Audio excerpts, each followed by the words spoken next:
kung sino man yung mga nangailangan, humihingi. So nag-usap kami, bakit hindi natin pagsamahin yung ginagawa natin? Kaya po, nabuo din ang Ahon Mahirap. And sa totoo lang po, ang Ahon Mahirap po ay wala talaga siya. Hindi siya magiging existing kung hindi po dahil kay Wilbert Tolentino. Kasi siya po talaga yung #1 na supporter ng Ahon Mahirap.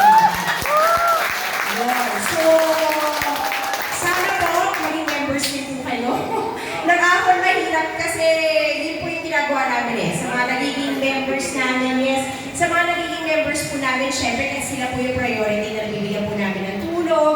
And at the same time, marami po kami mga plano. May mga plano kaming gawin sa IDs, ganyan, pwedeng gamitin 50% off sa Tokyo Green, de joke lang. Basta pag-capture